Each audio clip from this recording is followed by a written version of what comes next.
سبيل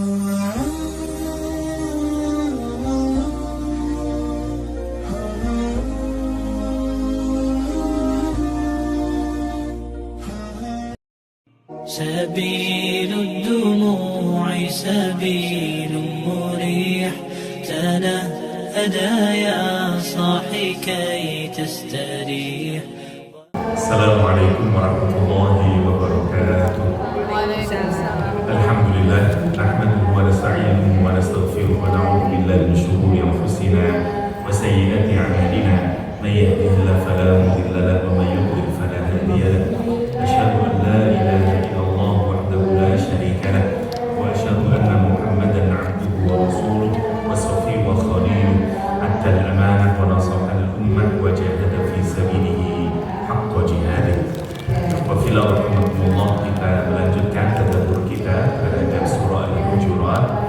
Terakhir kita mengkaji tentang bagaimana kalau ada berita datang dari selain Allah dan Rasulnya, maka kita dituntut oleh Al-Quranul Karim, selain informasi yang datang dari Allah dan Rasul, kita tidak boleh hanya sekedar sami'na wa ata'na, akan tetapi kita harus tabayyun, begitu ya. Kenapa kita harus tabayyun? Agar kita tidak terjebak kepada kejahilan, karena kita nggak tahu sebenarnya, dan akhirnya kita menyesal. Ayat ke-7 Al-Quran menyatakan, wa'lamu anna fikum Rasulullah, ketahuilah oleh kalian semuanya, anna fikum, sesungguhnya di tengah-tengah kalian Rasulullah, ada Rasulullah subhanahu wa ta'ala.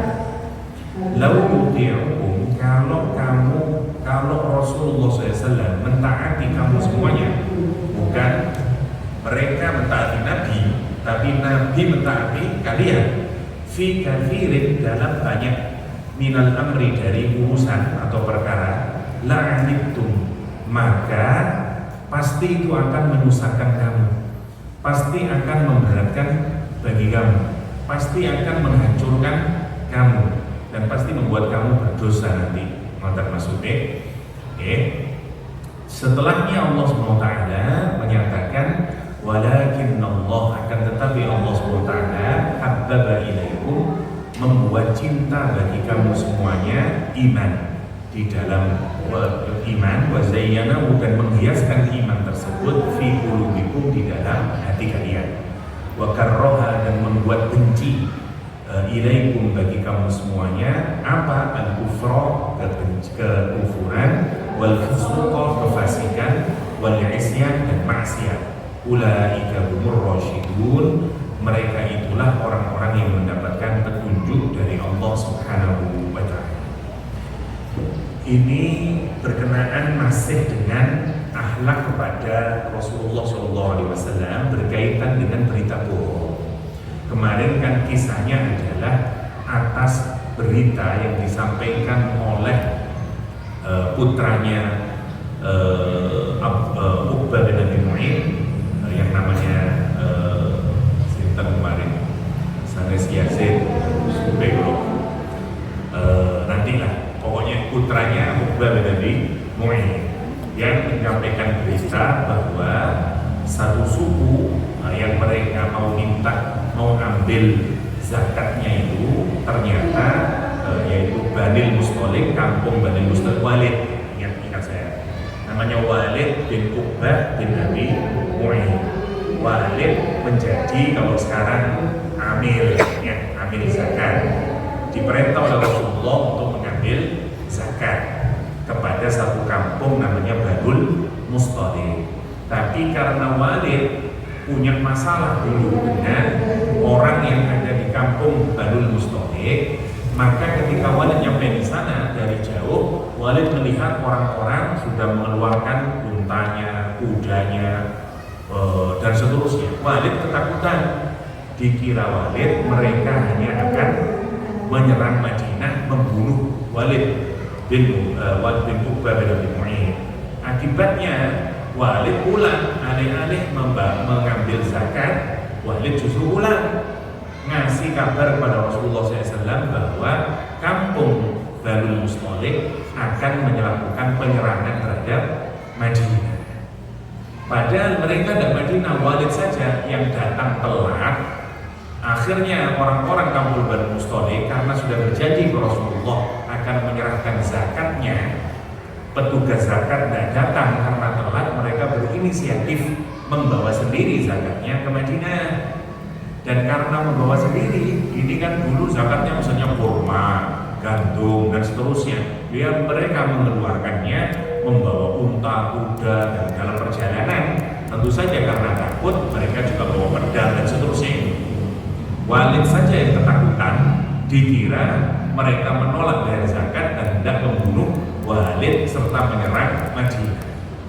Sampai di Madinah dia langsung cerita ke Rasulullah SAW. Apa kata Walid? Ya Rasulullah, Banu Mustalik itu sudah kufur, sekarang mau menyerang Madinah. Nabi mengumpulkan pasukan untuk defend. Kalau pasukan datang, maka Nabi Muhammad sudah menyiapkan untuk bagaimana menyerang pasukan yang akan menuju Madinah. Tetapi alhamdulillahnya Rasulullah tidak langsung menyerang Banu Mustalik, mengirim Khalid bin Walid untuk cek and recheck ke sana, namanya tabayun itu. Ke sana ternyata di sana Khalid bin Walid mendapati suara adzan. Ini rombongannya sebagian sudah berjalan nih, sudah keluar dari kampungnya. Nyampe di sana adzan, ikut sholat berjamaah Khalid bin Walid. Tanya-tanya, nggak ada itu rencana peperangan. Sampai kemudian Walid pulang. Wah, nggak bener ini. Siapa? Walid bin Uqbah. Dan sebagian mereka sudah sampai di Madinah. Oleh Rasulullah terus ditanyai, benar kampungmu mau menyerang Madinah? Boten ya Rasulullah, kita ini mau menyerahkan zakat, gitu ya. Akhirnya turunlah ayat ini. Ketahuilah kata Allah SWT, anna fikum Rasulullah, sesungguhnya di tengah-tengah kalian ada Rasulullah SAW. Okay. Kenapa? Lau yuti'ukum, kalau seandainya Rasulullah SAW mentaati kamu semuanya, fi kathir minal amr, dari banyak urusan menyangkut kamu, bukan kamu yang mentaati Rasulullah, tapi Rasulullah yang mentaati kamu. Apa yang terjadi? La'an itu hancur kamu, berdosa kamu, berat kamu akan mendapatkan kesusahan kamu. Kenapa? Karena lagi-lagi sebagaimana kita tahu semuanya, bayangin kalau Nabi mentaati Walid yang awalnya tidak ada perang malah jadi perang, dan itu memerangi orang yang sebenarnya tidak bersalah dan berakibat dosa, pasti berakibat juga kehancuran. Maka apa hikmah dari cerita ini? Sepanjang ada Rasulullah SAW, taatlah sama Rasulullah. Jangan menyuruh Rasulullah SAW mentaati pikiranmu. Kasus nomor 1.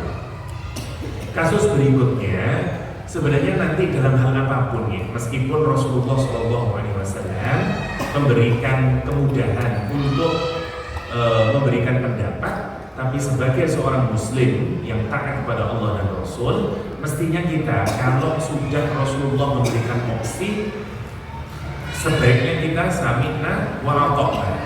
Seperti pada kasus perang Uhud. Di perang Uhud, Nabi mendapati kabar dari pamannya namanya Sayyidina Abbas bahwa pasukan dari Mekah sebanyak 3.000 orang menuju Madinah. Rasulullah SAW segera mengumpulkan pasukan dan terdapat 1.000 orang yang siap untuk berperang melawan pasukan Mekah yang dipimpin oleh Abu Sufyan saat itu. Rasulullah rapat untuk Masjid Nabawi, 1.000 orang ini.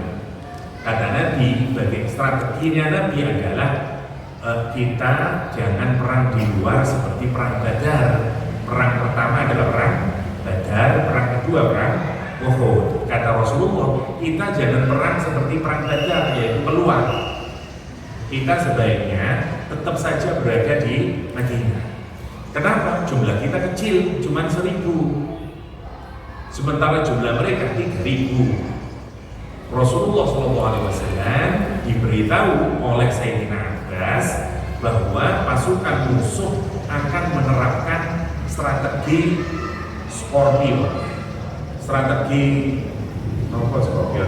Strategi atau kepiting, strategi kepiting lah, menyerang dari 3 arah, dari kanan, dari kiri, dari tengah. Scorpion yang tepat, karena Scorpion itu beriki kalau belakangnya jadi 3 arah, like kepiting 2 arah kok, gitu. Jadi dia kalah jengking. Jadi strateginya itu akan menjebak pasukan Nabi terpojok dari 3 arahnya. Makanya Nabi menyatakan, sebaiknya di Madinah saja. Kenapa? Karena dulu Madinah itu posisinya alhamdulillah dihalangi oleh gunung sebelah kanan, ada gunung sebelah kiri, di belakang pohon kurma, kebun-kebun kurma Yahudi. Jadi orang kalau menyerang Madinah hanya ada satu arah, yaitu arah depan. Dari kanan ke petok gunung, dari kiri ke petok gunung, dari belakang ke petok kebun-kebun kurma. Nggak mungkin.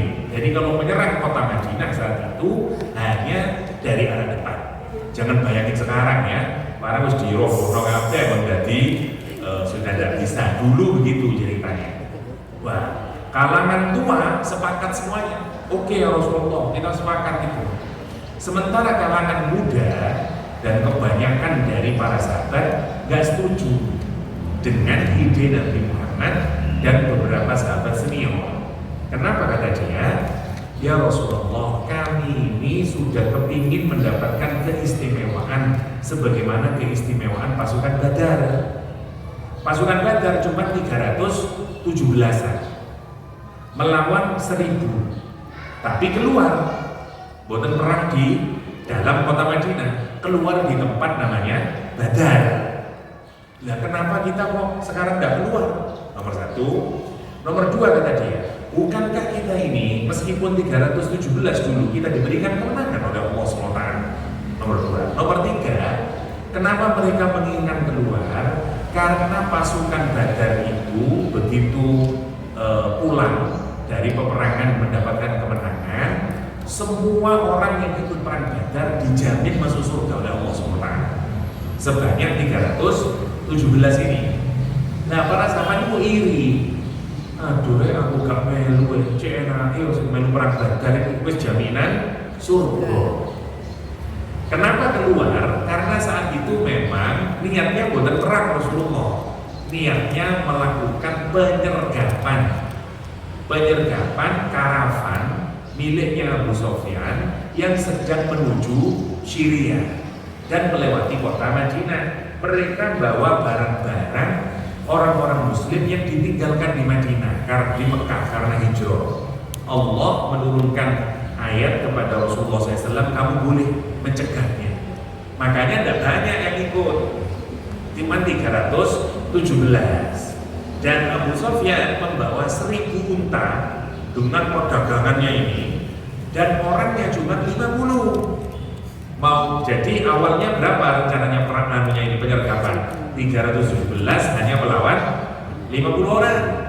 Makanya sudah cukup 317 itu. Tapi Abu Sufyan pintar mendengar Nabi Muhammad karena mata-matanya ngasih tahu Nabi Muhammad akan menyergap mereka. Dia mengambil jalan yang tidak disadari oleh Rasulullah dan para sahabat. Selamat dia nyampe ke Syria. Tapi kemudian kirim orang untuk ngasih tahu ke Mekah, ngasih tahu Abu Jahal, kita mau disergap oleh Nabi, sekarang serang Madinah.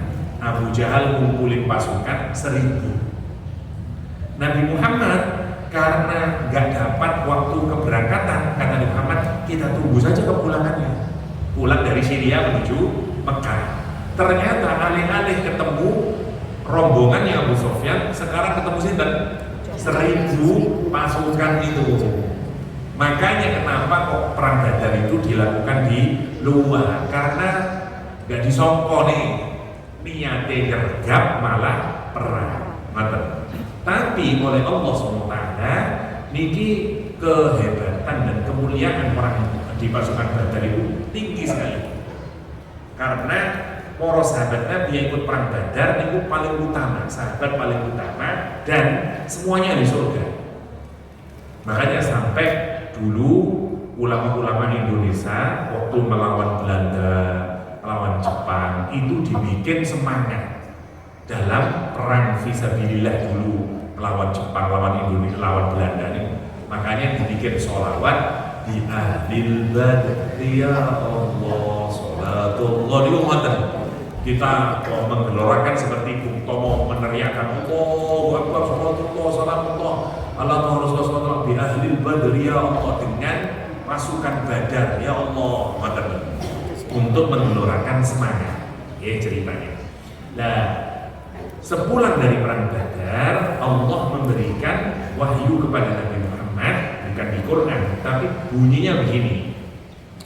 Untuk semua orang yang ikut perang Badar, i'malu ma syi'tum. Berbuatlah sekehendakmu. Fa innallaha qad ghafara lakum. Karena Allah telah mengampuni dosa-dosa. Kamu sudah garanti masuk surga. Sinten sing boten kepencut. Lah jadi sahabat yang lain boleh aja enake yo di Badar aku gak melu. Karena sahabat itu saat itu kira-kira ada 2.500 sampai 3.000 semuanya. Semadinah itu. Nah, ini cuma 317. Maka begitu ada kesempatan perang lagi yaitu perang Uhud, sahabat-sahabat itu, "Duh, aku yo kepingin oleh kemuliaan seperti pasukan Badar." Lah itu harus perang di luar, bukan perang di dalam. Ini niatnya api, terus bilang ke Rasulullah, "Ya Rasulullah, kita perang di luar saja. Insya Allah kita mendapatkan kemenangan dan gini. Akhirnya suara terbanyak itu keluar. Karena ini perang urusan bersama, meskipun Nabi awalnya punya keinginan tentu di dalam, Nabi menerima keinginan para sahabatnya ini. Oke wes, kita perang keluar. Kita tunggu mereka di Uhud. Setelah diputuskan, Nabi sudah pakai pakaian besi. Sahabat-sahabat senior ngomongin nom dulu. Nabi Muhammad mau itu langsung asli ini kepingin beda. Nabi itu lagi kepinginan, kalau tuan tentang kon itu nggak ilok kon itu kira-kira kon lale ngomong malang gitu. Akhirnya mereka merasa bersalah. Aduh yo opo ini. Akhirnya mereka mendatangi Rasulullah SAW perwakilan. Ya Rasulullah, kami mohon maaf karena kami ini memberikan masukan untuk keluar. Sekarang kami boten kepingin pun terserah panjenengan mau perang di dalam di monggo, mau perang di luar ya monggo. Tapi Rasulullah sampun membuat keputusan dan sudah pakai baju besinya. Apa kata Rasulullah? Aku kalau sudah membuat ketetapan dan keputusan tidak mungkin mengurungkan lagi. Fa idza azamta fatawakkal 'ala Allah. Kalau kita ini sudah memutuskan satu keputusan bersama, jangan mundur lagi. Ya sudah maju. Selanjutnya tawakal sama Allah kata Rasulullah. Nah, ini salah satu rahasianya. Makanya Nabi kemudian ke sana. Nah, ini juga akhirnya berakhir meskipun Nabi sudah memanfaatkan semua kecerdasannya dengan bimbingan wahyu Allah SWT, kondisi Uhud dibikin seperti Madinah. Jadi Nabi itu pasukannya diletakkan di dekat Gunung Uhud. Jadi sebelah kanan nemplek ke Gunung Uhud, sebelah kiri nemplek namanya Jabal Ainain, Gunung Dua Mata. Karena dulu kalau orang berdiri di atas gunung itu bisa melihat arah depan sama arah kiri. Maunya Nabi, pasukan diletakkan di tengah. Dipaksa hanya perang satu arah. Ini gue hebatnya Kanjeng Nabi. Dia bukan hanya Nabi dok, jenderal perang juga. Kata Nabi, mepetnya Gunung Uhud dijepit aja pasukannya. Terus yang Jabal Ainain namanya Gunung Dua Mata diletakkan 50 pasukan pemanah. Karena itu nama lain Gunung Dua Mata ini disebut dengan Jabal Rummah atau Gunung Para Pemanah. Bagi yang pernah ke Uhud mesti tahu, meskipun sekarang nggak dhuwur ya Ustaz, cuman segituan kan ya Ustaz, tinggi saniki karena pun dibruk dan seterusnya, nggak zaman dahulu nih. Tapi begitu ceritanya, dipaksa untuk perang. Pasukan dari arah depan bingung mau Quraisy, kurang ajar, hebat mereka, mati, strateginya nggak bisa dijalankan. Kati kerang dari kanan mentok kena gunung mau nyerang dari kiri, pasukan pemanah Nabi siap menghajar, sehingga mereka perang hanya satu arah. Kalau perang tanding satu arah, menang orang Islam karena jago dan berani. Walah orang-orang di pasukan Quraisy kalah, lari terbirit-birit. Ya ceritanya betul toh. Tapi nanti singkat cerita, mereka kemudian boten mentaati perintah Nabi, padahal tidak boleh turun dari gunung pemanah, malah turun. Nah ini salah satunya. Orang itu kalau tidak nurut sama kanjeng Nabi, terus kok nurut yang apa dewe, yang terjadi adalah la'anittum, betul Quran.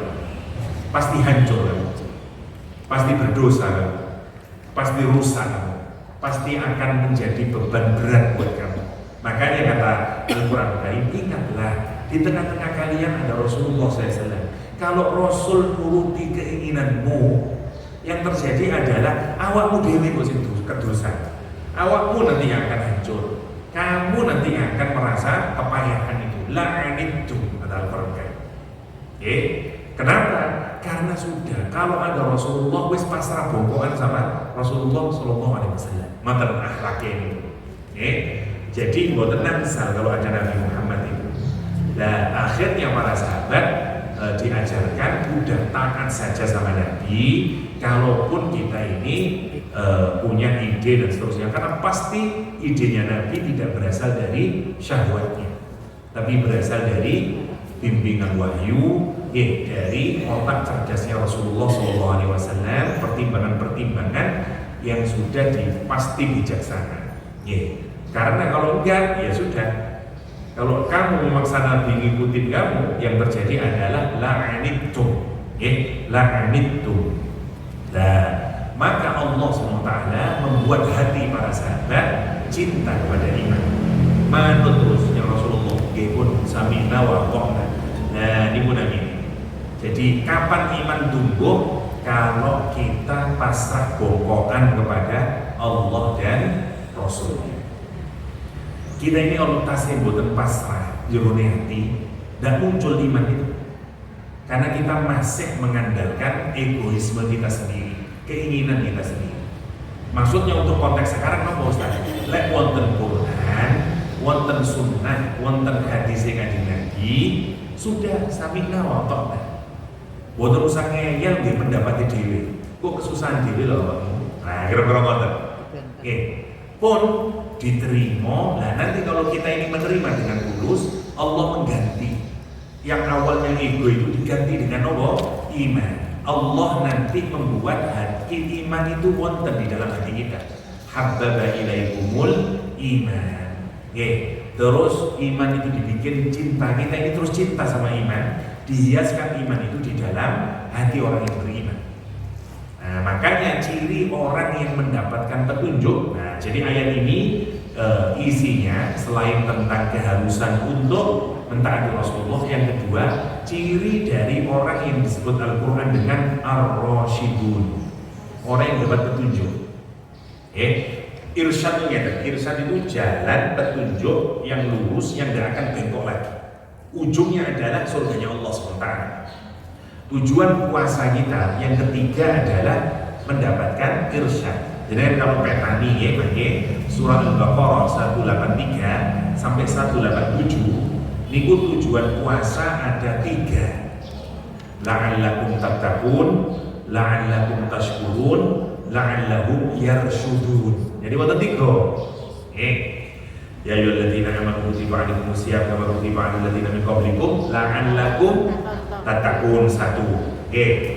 Syahrul Ramadan alladzi unzila fil Qur'an lin-nas bayyinatin min al-huda wal furqan faman syahida minkum ash-shahra falyasum kana maridan ila akhirih yuridullahu bikumul yusra wa litukmilul 'iddata wa litukabbirullaha 'ala ma hadakum wa la'allakum tashkurun.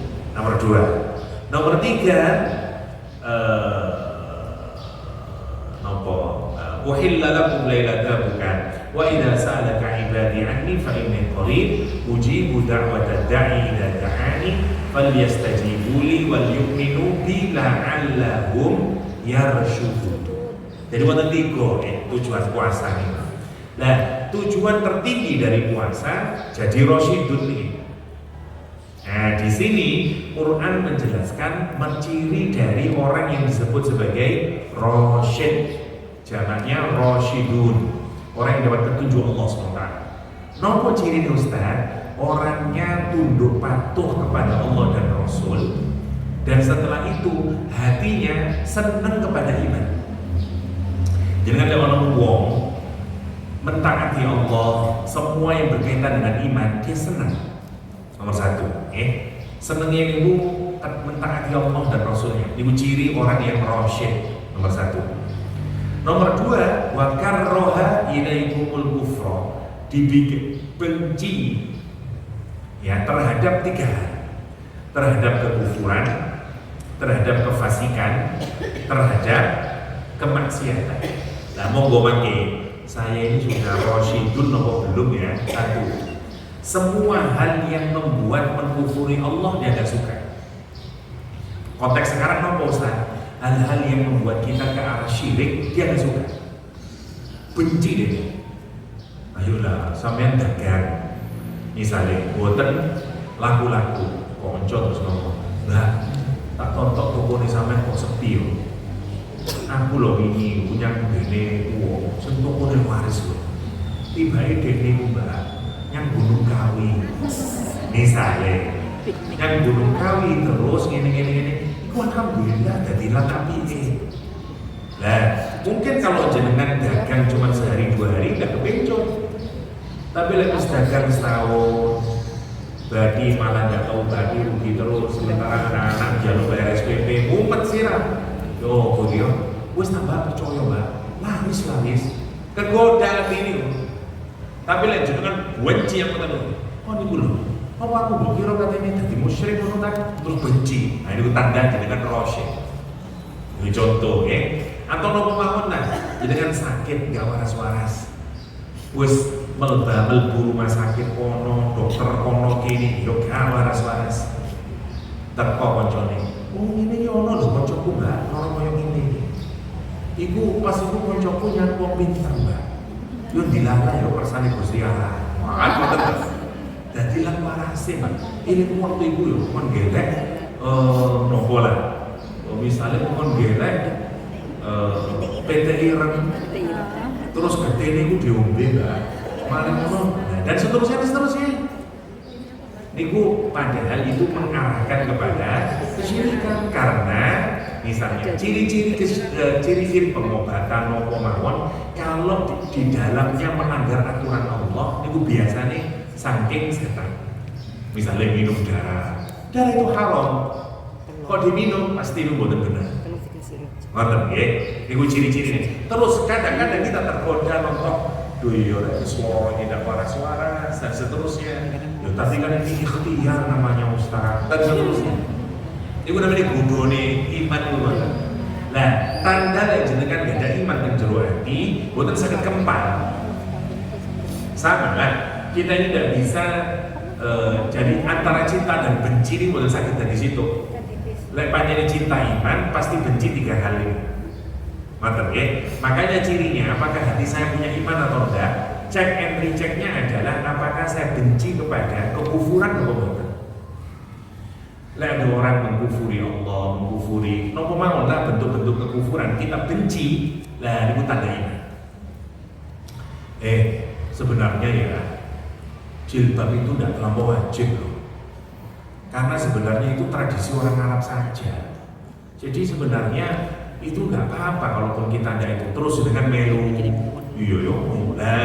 rusak balik jadi kan nggak suka dengan itu ya berarti tanda iman. Tapi jenengan suka tanda boleh nggak ada iman. Nomor satu kufro. Nomor dua fusuk di ayat ini lebih dikaitkan dengan ucapan. Sedangkan negoro ucapannya itu tidak menunjukkan iman.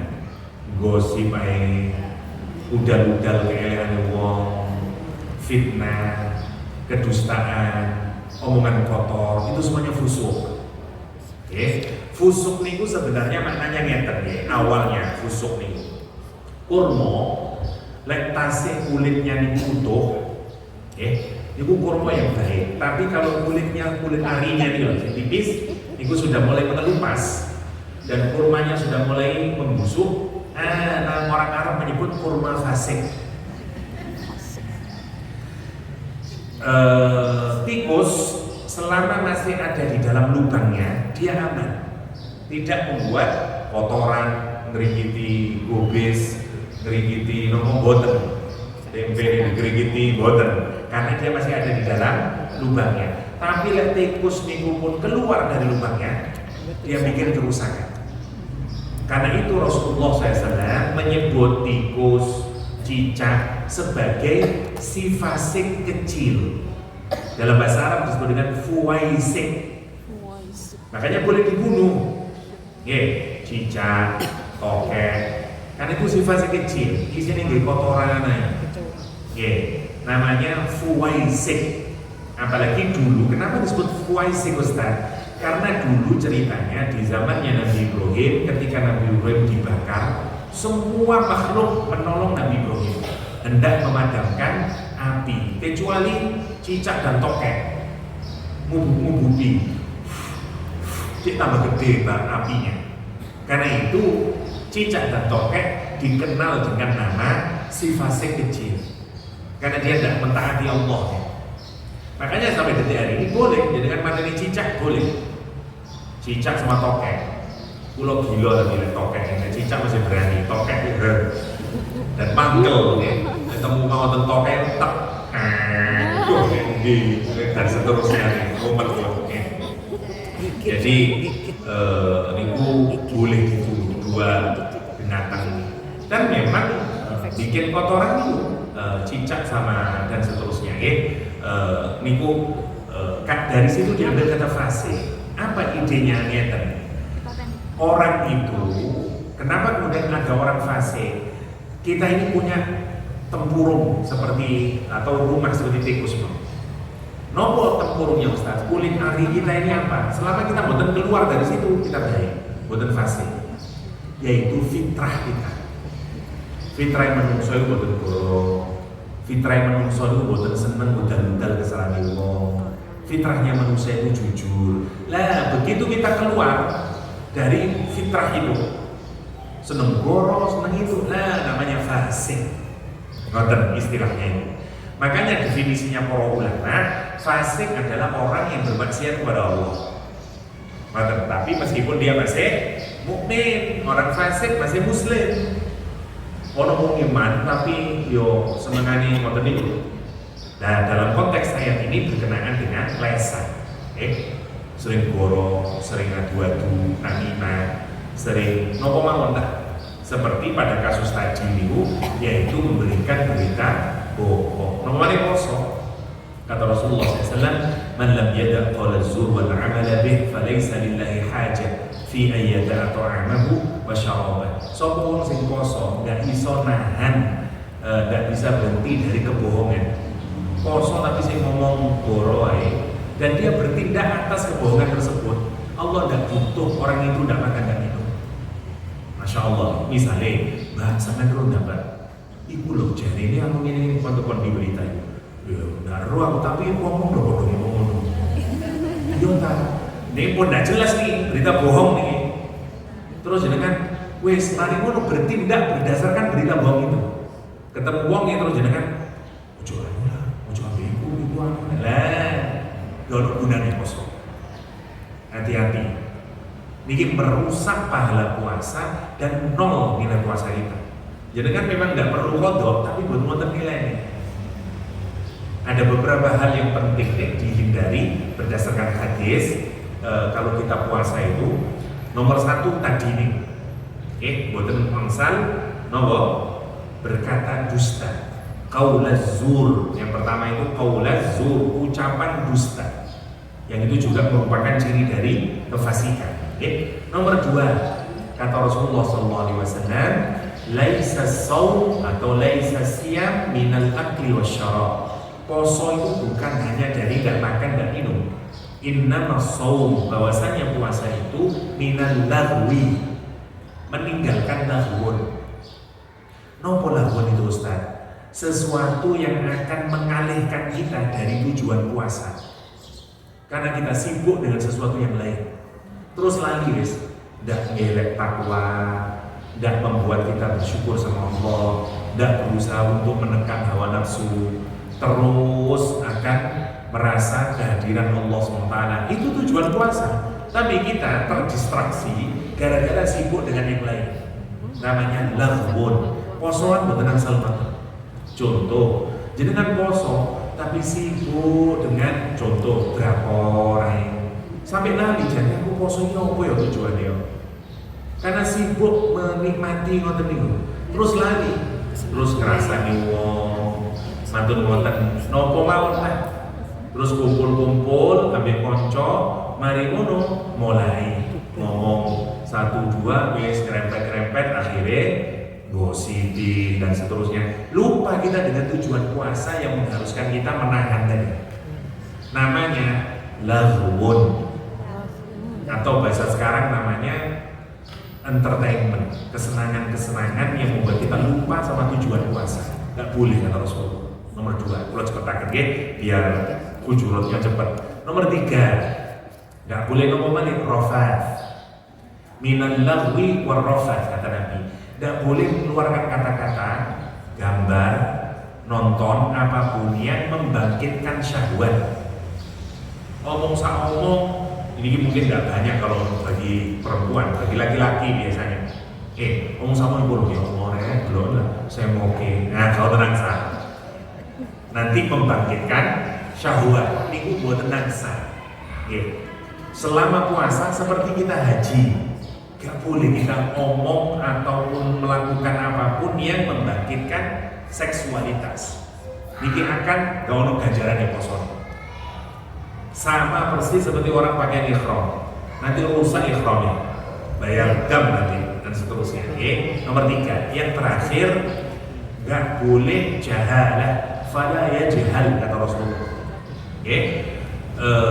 Gak boleh membangkitkan emosi seseorang, seperti bahasan kemarin antara jahil sama akil nih loh. Jahil adalah orang yang tidak bisa menahan emosinya. Wadung benci-benci, wadung marah-marah, kadung sedih-sedih, wadung cinta-cinta, sampai akalnya pun bukan berfungsi balik. Wong cinta lah kok nggak harus dikuandani, terus noleh. Ibu udah bener, ibu orang Kristen mana? Pokoknya kalau saya nggak menikah sama dia, saya mending nggak menikah. Ibu jahil. Wadung benci yang ngoten. Ibu lo kok demen sani. Ya mungkin ini salah, enggak aku nggak mau. Semuanya kurang ajar itu. Waduh kalian benci nih. Enggak, ini namanya jahil. Atau saking cemburu nih, saking jahil wong nih. Dikandani. Ibu anak bojomu ibu loh, asini sayang yang awakmu. Meskipun kon ibu bojo sambung kan seterusnya, enggak, kalau sayang yang anakku. Akhirnya anaknya boleh tekan pondok, namanya Nizam Syafi'i, disiram banyu panas dan seterusnya sampai mati. Tadi lagi rame di TikTok, nah gitu. Ibu ditangkap kan ini, di penjara seumur hidup, wapok nah gitu dan seterusnya. Karena katanya ibu tirinya itu merasa tersaingi sama anaknya nih. Boleh orang bilang dino, telung dino atau petang dino terus mati jadi gila nih. Nizam Syafi'i ini dipaksa ngombe banyu panas dan seterusnya. Saking kurang ajar ibu tirinya nih. Siapa namanya nih? Tapi kalau kaget waktu ngomong Indonesia Raya nih, Masya Allah. Dan Sukabumi tiang Sukabumi, alhamdulillah buat kenalan. Nah, itu hal-hal yang nggak boleh kita lakukan selama puasa. Dan semuanya itu juga masuk fase. Lah kita ini benci terhadap konten itu tanda iman. Terakhir wal isyan. Jadi kalau diurut, itu kenapa kok 3 Ustaz? Kok kufur, fasik, maksiat? Kenapa kok 3? Kufur bangsa ati, fasik bangsa lesan, isyan bangsa seluruh badan kita. Jadi kufur itu masih hati-hati. Jadi kan tanda gak ada iman, gak seneng semua apapun yang urusannya mau menduakan Allah SWT.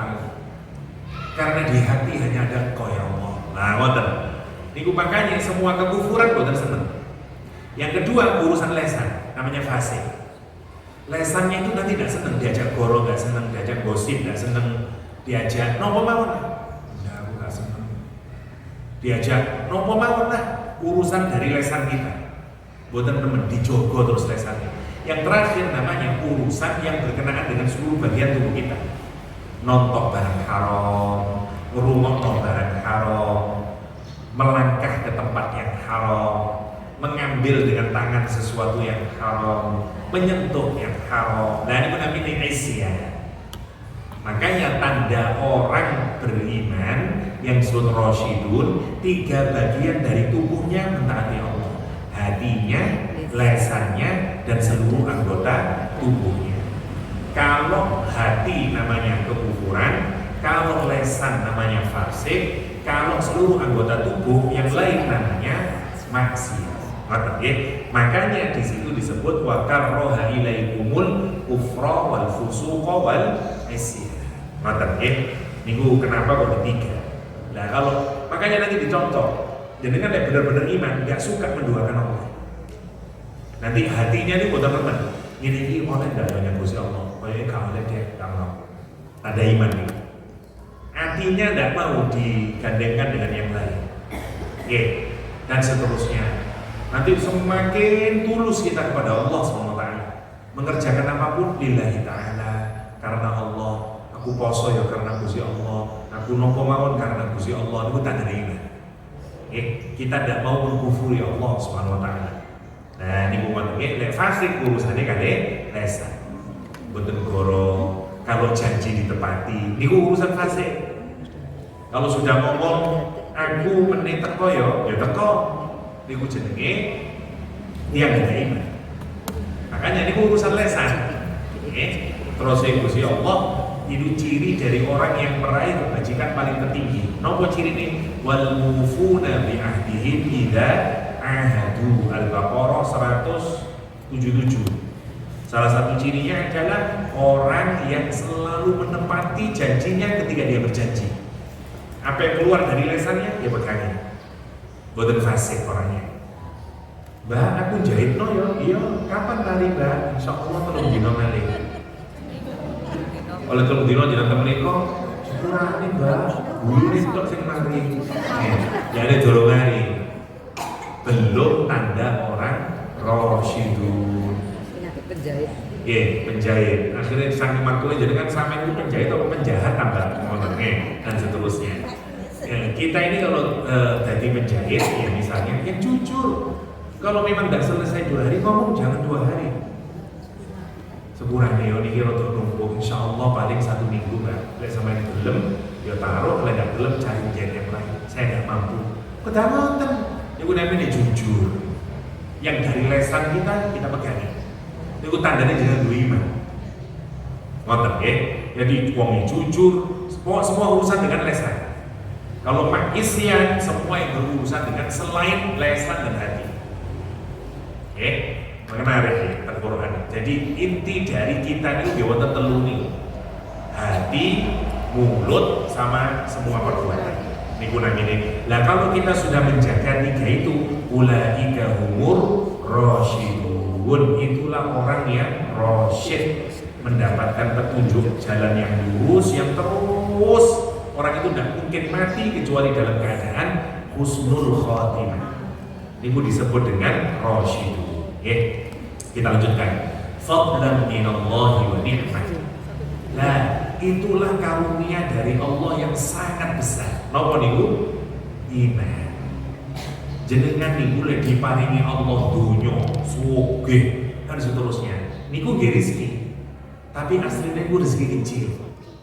Tapi kalau orang diparingi iman dan jero atine, benci teng maksiat, benci teng kefasikan, benci pada kufuran, itulah kata Allah fadlan minallahi wa ni'mah. Karunia yang sangat besar dari Allah SWT dan rahmat yang sangat besar dari Allah. Ustaz, dari mana besarnya itu? Dari bunyi an, fadlan, rahmatan, nikmatan, fadlan minallahi wa ni'matan. Lah bahasa Arab lek wonten kata benda tidak tertentu atau nakirah namanya, isim nakirah dikasih tanwin seperti ini, fadlan, nikmatan. Lah maknanya niku Dadi luar biasa, extraordinary. Jadi ngartikannya gini, fadlan itulah karunia yang luar biasa minallah dari Allah SWT, wa nikmatan dan nikmat yang luar biasa. Ngoten. Lah Ustaz, yang mriku mboten wonten luar biasa dia, namanya balaghah niku. Bahasa Arab. Tidak boleh kita sebenarnya mengartikan cukup itulah karunia dari Allah dan nikmat dari Allah. Niku kalimatnya mboten ngeten mesti nek ngoten niku bunyinya. Al-fadlu minallah atau al-fadla minallah wa nikmata. Ngoten. Tapi ini fadla. Lah biasanya wong-wong masjid-masjid NU lek salat tarawih mantun 2 rakaat biasanya ngomong ini fadlan minallahi wa ni'mah. Nggih, maksudnya nopo nih Ustaz? Ngeten maksudnya. Kalau kita mentaati Allah qiyamul lail iso salat 2 rakaat sadarono iki nikmat saking Gusti Allah. Iki fadl saking Gusti Allah. Alhamdulillah diberikan kemudahan saged sujud qiyamul lail wonten bulan Ramadan. Karena itu terus dijawab yang sing makmum itu wa maghfirata wa rahmah. Bukan saja kami mengharapkan keutamaan dan nikmat darimu ya Allah, kami juga mengharapkan ampunan dan rahmatmu ya Allah. Wahai yang menerima taubat, wahai yang luas rahmatnya, ya arhamar rahim. Saya nih sing maca cepet-cepetan wis ndak iling lek niku donga asline. Karena gini maksudnya tarawih niku salat sing nyantai-nyantai. Dari kata rohah, istirahat. Jamaknya tarawih. Lah daripada rakaat meneng tok ngeten. Lah lek tek wong-wong biyen niku terus diparingi donga utawa maca selawat. Ngoten. Cuman sakniki dadi kaya dulinan wonge arek nomor. Kadang itu donga karo niku fadlan minallahi wa ni'mah wa maghfirata wa rahmah ya tawwab ya wasi'al maghfirah ya arhamar rahimin. Ngoten maksudnya niku ya tawwab jenengan trimo taubat kula ya Allah ya wasi'al maghfirah zat yang luas ampunannya ya arhamar rahimin. Rahmati kula ya Allah. Ngoten. Tapi kabeh sing apik dadi rusak, guys.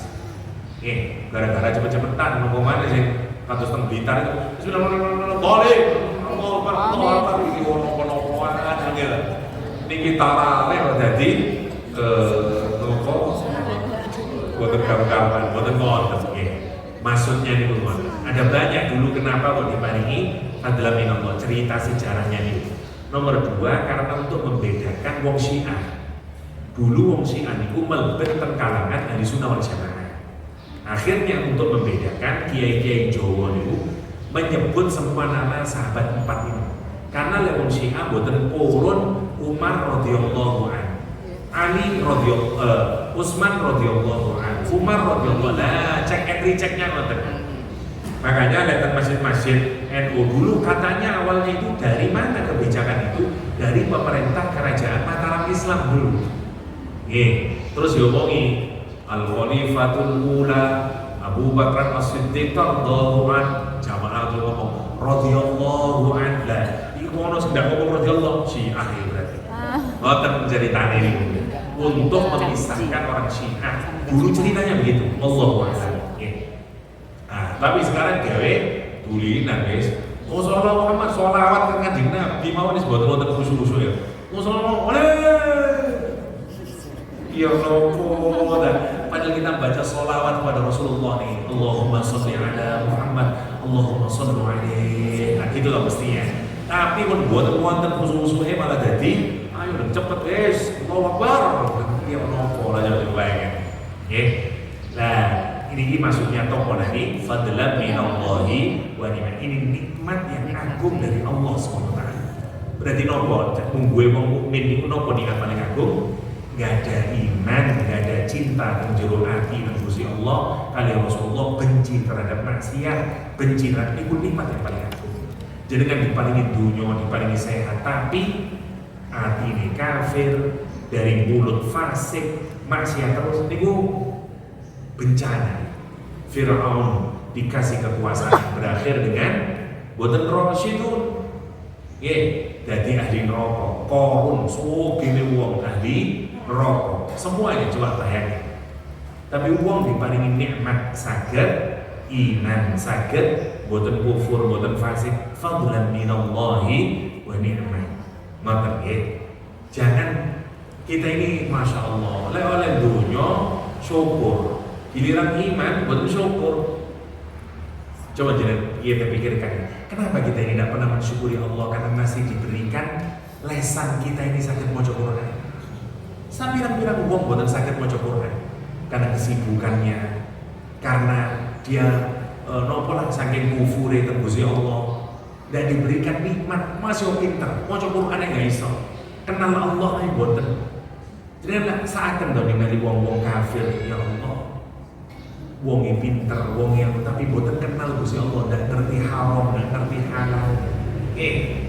Di kalangan umat Islam sendiri, sapirang-pirang wong boten dikasih nikmat saged sujud, males oleh sholat. Monggo dipikirkan, itu jangan salah satu pertama kali kalau Allah itu tidak menerima ibadahnya seseorang, kalau Allah itu tidak menerima, tanda Allah nggak suka pada seseorang yang beriman kepadanya, yang boten beriman. Ono wong lakon ibadah terus dia mau tidak diterima, tandanya adalah dia boten dibikin nikmat kalau ibadah. Wape koyo kesel ate. Salat mualas, maca Quran mualas, zikir yo mualas, boten nikmat e. Itu salah satu tanda boten diterimane ibadah. Mergane monggo diresapi menawi salat itu dibikin cinta kita. Nah, tanda lekong cinta, nah itu tanda iman. Oleh salat khusus, oleh seneng saged sujud yo alhamdulillah ya Allah. Jenengan masih paringi kula saged sujud ya Allah. Alhamdulillah. Allah bisa saja membuat hati kita benar berpaling. Sedangkan cuma nonton TV, mau boten remen malih sujud, kan gitu. Niku namanya fadlan minallahi wa ni'mah. Kita jangan juga terhadap anak kita. Bangga anak ya, alhamdulillah Ustaz, anak saya sekarang di Jakarta jadi manajer Ustaz di sana. Kenapa kita tanya, Leo, apa sholatmu? Wis pepet tak sholat 5 waktumu? Kenapa kita tidak pernah bangga sama anak kita yang membangun ketaatan kepada Allah SWT? Tapi bangga lek anak iso kerja, anak duwe akeh. Kita tidak tahu sholatnya bolong-bolong atau bahkan tidak pernah sholat dan seterusnya. Kenapa kita ini kok tidak melihat nikmat itu hanya dari sisi duniawi, tidak melihat nikmat dari sisi yang lain? Kalau maksudnya, fadlan padahal nikmat sesungguhnya adalah ketika orang gak ada iman. Kenapa kita tidak pernah tanya sama anak kita, Le, ya apa sholatmu? Do, ya apa sholatmu? Dan seterusnya. Kita ini cuma tanya urusan dunia dan seterusnya. Itu yang harus kita pikirkan. Fadlan minallahi wa ni'mah. Wallahu alimun hakim. Dan Allah Subhanahu wa ta'ala alimun, zat yang maha mengetahui, hakimun, zat yang bijaksana. Ini maksudnya korelasi ayat tadi. Para sahabat itu kemudian diparingi oleh Allah, diparingi iman, diparingi benci tentang kufur, diparingi benci tentang fasik, diparingi benci tentang maksiat, dan itu adalah karunia yang paling besar dari Allah Subhanahu wa ta'ala. Maka maksudnya, dan nikmat yang paling besar dari Allah Subhanahu wa ta'ala. Ini ayat ke-8. Kita masuk sekarang ayat 9. Nah, ini sekarang beda kasus. Jadi 6, 7, 8 tadi masih berkaitan dengan tabayyun tadi. Nah, sekarang sudah ayat ke-9. Nah, ini tema baru. Bagaimana menyelesaikan persoalan di antara orang Islam. Lek wonten masalah di kalangan umat Islam, bagaimana cara akhlak Islam untuk menyelesaikannya. Maksudnya, wa in ta'ifatani, wa in dan jikalau ta'ifatani, dua golongan minal mukminin, dari orang-orang yang beriman. Loh, berarti sing tukaran niku wonge mukmin napa pun boten mukmin? Tetep mukmin, nomor 1. Berarti nomor 2, wong mukmin iku ya iso tukaran. Nah, ini penting. Muhammadiyah tukaran kalau NU, pengurus masjid tukaran kalau jamaah, gitu. Antar ibu-ibu majelis taklim tukaran dan seterusnya. Wonten peluang ini. Dan dua-duanya oleh Allah tetap disebut mukminin. Oke. Nanti kita akan melihat Ali bin Abi Thalib perang dari Aisyah radhiyallahu anha. Namanya perang Jamal.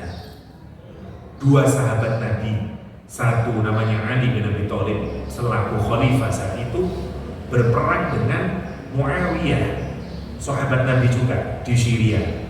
Perang di tempat namanya Siffin, namanya perang Siffin. Dan terus orang bosan, inilah bodoh sahabat deh. Dan kok suatu tukaran, mungkin betul itu, masya Allah nih. Termasuk kita nanti melihat, lah yo kok iso tukaran itu, bagaimana nih? Atau nanti kita melihat di lapangan, jenengan jadi ketua jamaah majelis taklim, terus ono anggota sing tukaran. Iki opo kula sumpah Ustaz, sami-sami iki sami-sami raji ini juga perkara nopo lah. Mungkin masalah sepele. Gara-gara sing siji gak dipilih dadi nopo, wah tukaran niku pun mboten nopo sakniki Ustaz. Terus yo nopo nih. Lah, ini kasus-kasus terus bagaimana kita menyelesaikan? Atau lebih kecil misalnya anak-anak kita tukaran mbak ambil iki, adik ambil bibi, paman ambil dan seterusnya. Gimana solusinya Islam? Nah, kalau terus di Quran, wa in ta'ifatani minal mu'minin, jika dua kelompok dari kalangan orang yang beriman iqtatalu, bahkan di sini buat tukaran kok paten-patenan. Masya Allah, bayangin bunuh-bunuhan ini sudah iqtatalu fa aslihu. Mereka mau berperang ini, dua kelompok ini, fa aslihu, islahkan mereka. Islah niku memperbaiki apa yang jadi masalah. Islah itu bahasa sekarang fix. Jadi dengan misalnya dua sepeda motor, akine nopo, atau kabel nopo, pokoknya bengkel aja jadi benek no, di fix no namanya islah. Mana cari kesalahannya, dikembalikan lagi ke awal, namanya islah. Sak bojoan, suami istri akur. Motor-motor tukaran, firok, pisah. Wah, kata pisah nih. Jenengan kemudian membenahi ayo labu, ayo lapa, salah apa sih tukaran dibenahaken diislah no. Nah, namanya islah. Ini apa maksudnya islah? Ngoten lek ono wong loro tukaran, sama-sama wong Islami, islahkan keduanya. Nomor satu. Bainahuma, di antara keduanya yang tadi berperang tadi, yang tadi tukaran tadi. Fa'in baghat ihdahuma, tapi kalau salah satu dari kedua kelompok tadi bughat itu menyelisihi kesepakatan yang sudah disepakati. Misalnya wong loro mau tukaran, wis ngene iki kabeh akur, ayo mulai saja yang bikin aturan. Tidak boleh A, tidak boleh B, tidak boleh C, yo A, B. Tiba-tiba ngelanggar yang satu, boten taat terhadap kesepakatan, namanya bughat. Katanya, fa in baghat ihdahuma 'ala al-ukhra, jika salah satu di antaranya kemudian boten mentaati kesepakatan damai tadi, apa kata Al-Qur'an? Faqatilul lati tabghi hatta tafi'a ila amrillah. Maka perangilah yang tidak mentaati kesepakatan tadi, sehingga mereka kembali lagi memenuhi kesepakatan yang tadi disepakati. Yang di sini menggunakan kalimat kepada perkaranya Allah. Nanti saya jelasin detailnya. Apa maksudnya ayat ini? Jadi kita kalau ada wong tukaran loro mau harus dibela. Nanti saya jelasin. Fa'in fa'at, kalau dia sudah kembali lagi memenuhi persyaratannya, fa aslihu bainahuma bil 'adl, maka islahkan di antara keduanya secara ngeten rumusnya nanti baru kita lihat backgroundnya. Saya kasih rumusnya dulu. A ambil B tukaran, kode Islam ini A kali B tukaran, jenengan pihak C, wong Islam ini pihak C. Niki misalnya A tukaran ambil B. Gimana cara pertamanya? Jangan membela salah satu, karena podo-podo wong Islam. Caranya damaikan keduanya, namanya Islam. A kon iku lho kesalahanmu ngene. B, kesalahanmu ngene. Diislahkan. Oke. Kita boten membela A, boten bela B. Bela dua-duanya karena tujuannya adalah mengislahkan. Setelah diislahkan kita bikin perjanjian. Mulai sekarang biar tidak terjadi rusak balik, kita bikin kesepakatan bersama. Oke? Nggak boleh melakukan 1 begini, 2 begini, 3 begini. Oke, sudah selesai. Ternyata setelah 1 minggu tukaran balik A kali B ini tangtung, kita sebagai C, umat Islam sebagai C, nggak boleh seperti yang awal tadi. Sekarang kita nggak boleh mengislahkan, kita harus melihat ini sing salah saya ini, sopo sing melanggar kesepakatan. Ternyata sing A, oh soalnya itu kan sudah kita berjanji, mestinya kan kita harus mematuhi 1, 2, 3. Aku sudah memastikan memenuhi itu, kata si B. Si A ini melanggar aturan 1 dan 2. Loh pancene awakmu kan itu karena. Sekarang kita sebagai umat Islam nggak boleh bela A, kudu belok pundi, belok B. Dipeksa sing A kudu balik mana teng aturan. Kon salah A. Saya nggak oleh kok. Ayo bareng-bareng ngalah no si A. Boten nang bisa belok si A, kudu belok si B. Disalah no si A ditarik mana kesepakatan awal. Nek si A terus belum, yo wis apa nyene khilaf. Sepakat balik si A, balik kesepakatan awal yang di Quran disebut tadi, padahal kesepakatan ini siapa yang bikin menungso? Tapi di sini disebut dengan amrillah karena sudah menjadi kesepakatan bersama. Ini wis urusan Gusti Allah disebutnya. Nah, kalau dia mau kembali lagi, oke, islahkan lagi. Wes, kamu yang salah. Sekarang kita bela B, boten bela A mana? A, kon banyak salah. Pergane kon saya kudu ini mana? Kon ngene. Diputusin secara adil. Ngoten nggih, wa aqsidu dan berbuat adillah, berikanlah porsi yang tepat. Sing salah yo salahno, sing bener yo benerno. Innallaha yuhibbul muqsitin. Sesungguhnya Allah mencintai orang-orang yang berbuat adil. Yo nopo ceritane niku? Cerita background ini menarik. Wonten sak bojo, ini ceritanya sekarang, zaman di dulu. Satu sahabat menikah dengan sahabiah. Terus si suaminya ini nopo lek zaman sakniki, bojone dole metu niku lho. Posesif. Wah. Terlampau cinta kepada istrinya sampai bojone dikunci di kamar nek metu. Dek kon pokoke dole metu. Banyak laki-laki hidung belang, hidung nggak belang, hidung pokoknya istilah dole metu. Ini bahaya ini. Boleh metu ceritanya ngoten. Dan suaminya pergi. Sementara keluarganya, ayahnya mau sakit atau nopo lah ceritanya ini. Keluarga besarnya perempuan, ini bu bojone bapaknya mati, pokoknya wonten urusan, dia meminta istrinya itu pergi ke rumahnya, ke rumah keluarga besarnya. Niki karena dikunci, ya apa ini? Ya biar saya ini terus dikasih informasi, ini mau dikerangkeng dan seterusnya. Lah ini dijebol. Dan keluarga si perempuan ini karena bapaknya meninggal dunia atau nopola, untuk urusan yang sangat penting. Karena ini penting dibuka, dibawalah suami istrinya ini ke keluarganya. Bojone mulai ngamuk, ngomong ambil keluarga besar.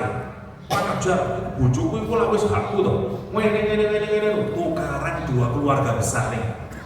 Akhirnya berhadapan, wes sandale melayang. Kalau di sini dikabarkan gitu. Sahabat nih, soalnya tukaran, wah kon panjang, wah bener kon wes waktu melayang keluar dan turun dari itu. Dan dua-duanya sahabatnya Kanjeng Nabi. Saged ngoten niku sakit. Saged ini bukan urusan ngelawan wong kafir. Ini urusan sing siji bojone posesif, keluargane ndak terima. Yo wis ngono bojomu tapi iku duduk apa lah. Burung kutilang yang harus kamu letakkan dalam sangkar sepuluh emas. Ngoten lah gampangane ngoten. Gua sampai dadi lan tukarane dua keluarga besar niku ceritane nggih. Sehingga kemudian sampailah berita ini kepada Rasulullah SAW, terus turun ayat ini. Ngoten nggih. Atau ini juga berkenaan dengan dua orang yang punya hak, dua orang saling punya masalah, ya ngoten. Terus akhirnya eker-ekeran, tukaran, masing-masing memanggil sukunya, akhirnya berkelahi dua suku. Itu singkat ceritanya, Om. Nah, kita kalau mendapati kayak gitu, Rasulullah dan para sahabatnya dapati kejadian kayak gitu, siapa yang harus dibela? Dua-duanya tidak harus dibela. Itu yang pertama. Harus menunjukkan ini kok salah nih. Waduh, ini terlalu proses biayanya orang benernya wong yang bojone. Dan seterusnya, tapi kan begini, iya salah. Lopo kok koyo menungso parakno koyo dan seterusnya. Akhirnya diislahkan keduanya. Akhirnya dikasih kesepakatan. Wes mulai saiki bojomu yo ndak kudu dikancingi ngono dan seterusnya. Ibaratnya ngoten nggih, dibikin aturan. Kamu juga begitu, ndak boleh menang seenaknya. Umay wong terus bodobrak rusak ngono terus ini sama-sama bikinlah aturan. Itu ceritanya. Nah, nanti siapa yang melanggar aturan itu, maka dia yang tidak harus dibela. Ngoten ceritanya. Ini latar belakangnya. Para ulama tafsir mengaitkan ayat ini kepada kasus-kasus yang lebih besar. Seperti kasusnya perang antara dua kelompok besar dari umat Islam saat itu, yaitu yang satu di bawah pimpinan Muawiyah radhiyallahu an, yang satu di bawah pimpinan Ali bin Abi Thalib. Kalau ceritakan sedikit ya. Utsman bin Affan itu sampun sepuh waktu menjabat, dan beberapa kebijakannya niku melahirkan kontroversi, terutama terhadap pemecatan gubernur Mesir Amr bin As. Dipecat oleh Utsman bin Affan dan melahirkan, dan penggantinya ini rada boten bener ceritanya, sampai ruwet dalam urusan irigasi ceritanya ngoten. Singkat ceritanya, orang Mesir protesnya Madinah sebagaimana karena semua pemerintahan Islam itu lah jadi siji uni. Manten presiden di sini Utsman bin Affan, mantune Gusti Kanjeng Nabi. Akhirnya demonstrasi besar-besaran teng Madinah, orang-orang Mesir ini. Singkat ceritanya, rumahnya Utsman bin Affan dikepung berhari-hari, hampir 1 bulan. Sayyidina Utsman tidak boleh keluar untuk pergi ke Masjid Nabawi, tidak boleh minum air Zam-Zam. Singkat ceritanya, chaos. Namanya wong akeh, chaos. Ada 2 orang masuk ke dalam rumahnya melalui genteng, membunuh Sayyidina Utsman. Sampai jari-jarinya ini terputus semuanya. Sayyidina Utsman dalam keadaan puasa dan membaca Al-Qur'anul Karim. Sayyidina Utsman. Akhirnya berita itu pertama kali khalifah dibunuh. Dulu Sayyidina Abu Bakar As-Siddiq, Sayyidina Umar bin Khattab juga dibunuh, tapi oleh orang oleh orang munafik. Nah ini gak jelas siapa pembunuhnya. Zamannya Umar ketemu siapa pembunuhnya. Ini karena chaos, repot nih karena demonstrasi. Akhirnya habis demonstrasi ini, Utsman terbunuh radhiyallahu an. Rata-rata orang yang demo ini pergi ke rumahnya Sayyidina Ali, membaiat Sayyidina Ali untuk jadi pemimpin umat Islam. Lah, mereka membaiat Ali, loh ini tuh wong-wong kabeh para sahabat juga sepakat Ali menggantikan Utsman bin Affan. Nah, akhirnya Sayyidina Ali punya pikiran begini, ini masyarakat sekarang chaos. Baru saja pemimpin umat Islam dibunuh, padahal ini adalah kota suci, tanah haram yang mestinya tidak boleh begini. Ali melihat sekarang justru yang paling penting adalah 2. Satu, bikin islah di kalangan umat Islam, dan umat Islam ini solid, nomor 1. Nomor 2, memindahkan kerajaan Islam. Khalifah Islam harus dipandang, di khilafah Islam harus dipindahkan. Kenapa? Karena kata Ali, ini selama masih ada di tanah suci, ini nanti masalah politik ini wong ngawur. Tanah suci dijadikan tempat hausnya politik sampai terbunuh. Karena itu Ali bin Abi Thalib memindahkan kerajaan Islam saat itu dari Madinah ke Kufah, ke Basra sana, ke Irak sekarang. Nah, sementara keluarga besarnya Utsman bin Affan, istrinya termasuk Muawiyah yang jadi gubernurnya Ali bin Abi Thalib di Syria saat itu, nah dia segera menuntut agar dihakimi siang membunuh Utsman bin Affan, singkat ceritanya. Tapi kata Ali, iya, tapi ini tidak bisa cepat karena ini susah mencarinya. Dan Sayyidina Ali lebih fokus kepada ini masyarakat goyah sekarang karena terbelah antara yang pro Ali bin Abi Thalib dan yang pro Utsman bin Affan. Akhirnya ruwet ini. Nah kata Ali, udah yang penting damai dulu. Nanti kalau sudah bisa didamaikan semuanya, kita selesaikan urusan pembunuhnya Sayyidina Utsman. Tapi kelompoknya sana itu gini, kita tidak mau beat dulu sampai Ali menghukumi pembunuh Sayyidina Utsman. Apalagi zaman dahulu, nggak tahu kita berita lengkapnya. Singkat ceritanya, Muawiyah karena istrinya Sayyidina Utsman itu berada di sana, pergi ke Syria kemudian, membangun emosi ini Sayyidina Utsman belum di pembunuhnya dan seterusnya. Sampai kalau singkat ceritakan, bertemulah dua pasukan ini karena derek daya. Ini besar, dua pasukan besar. Terus yo nopo jadi ada kata ini sama-sama umat Islam, umat Rasulullah SAW. Singkat cerita, nah akhirnya terjadi peperangan meskipun nanti akhirnya islah. Ngoten nggih. Nah, kula boten ceritakan detailnya kepanjangan, tapi singkatnya adalah bisa umat Islam itu berkelahi dalam urusan-urusan macam-macam, bisa politik, bisa tadi urusan rumah tangga, urusan nomor. Nah, maka mari kita turunkan ke kasus-kasus kita. Kita ini kalau mau tukaran Islam, monggo harus dinamakan berarti yang pertama jangan bela satu sama lain, pastikan kita netral melihat masalah, dua-duanya saudara kita sesama muslim, islahkan, cari jalan tengah untuk menyelesaikan masalah. Saya kasih contoh, satu masjid yang satu minta 11 rakaat, yang satu minta 23 rakaat. Gara-gara ayo soy sing sunah Nabi 11, yang satu yo kono ngawur. Ono 11 itu mah di luar Ramadan. Tonton Makkah Madinah, mulai biyen udah 23, Umar ya 23, ngawur kono iku. Mosok Umar katene ndak ngikuti hadis Nabi itu karan iki. Gak iso ngene.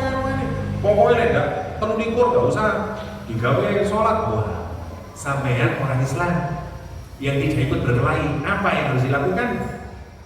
Jangan bela satu sama lain. Jenengan harus berada di posisi tengah.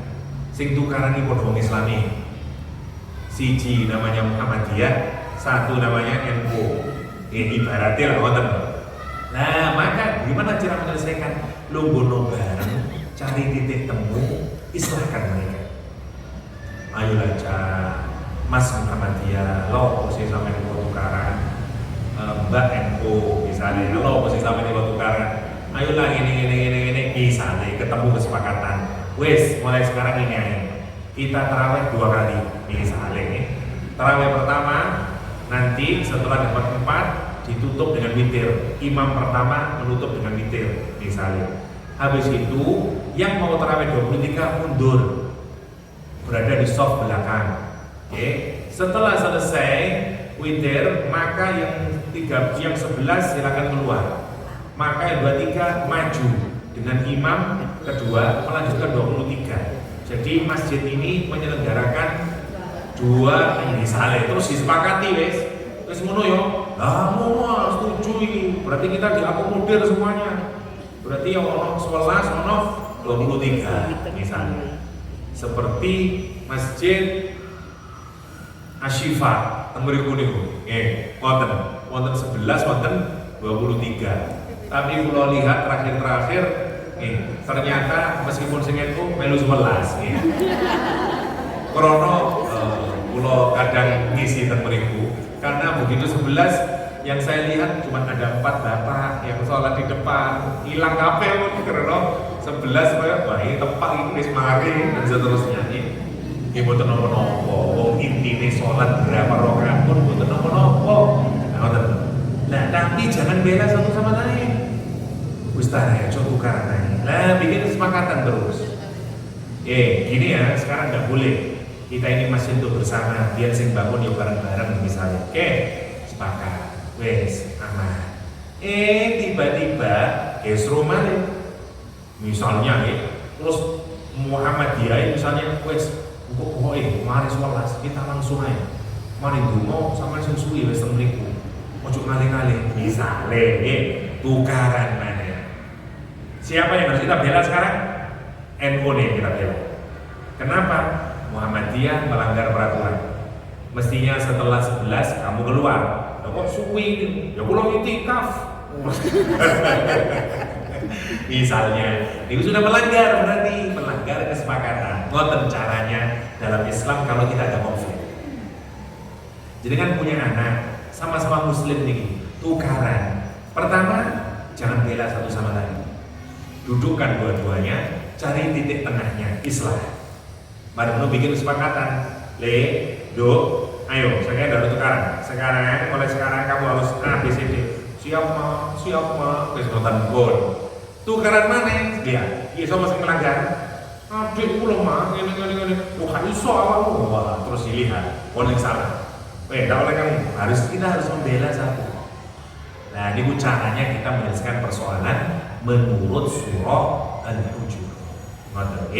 Nah, makanya wonten dua, namanya yang pertama adil, yang kedua namanya al-qistu.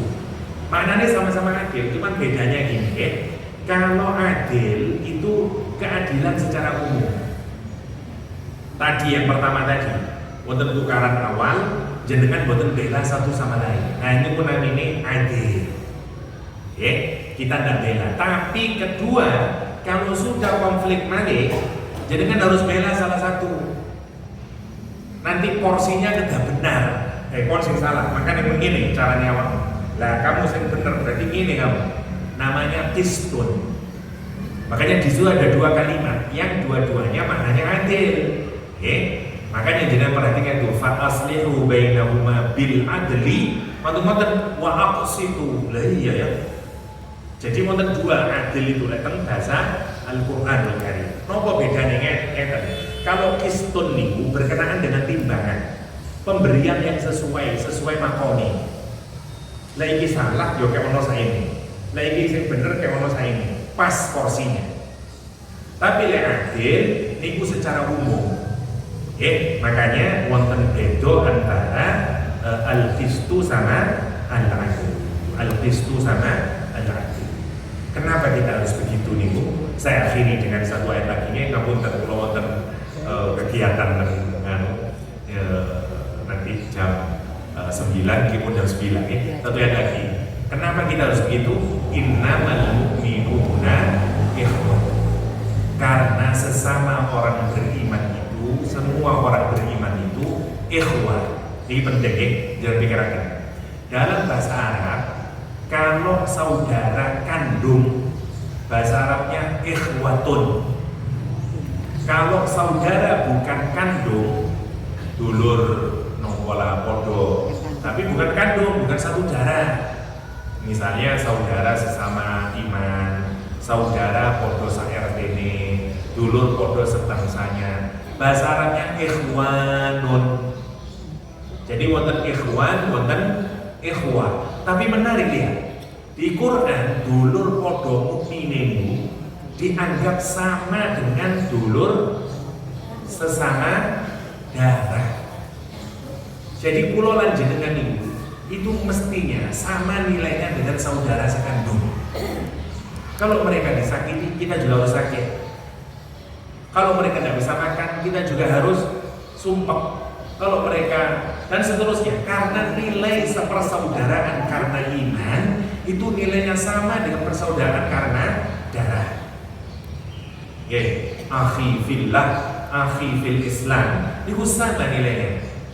Makanya kita kalau nonton dulur podo iman ini kok tukaran, itu menurut dulurmu sesama darah. Kita ini kalau ada adik tukaran ya usah adik kumpul ya kan ngoten ta.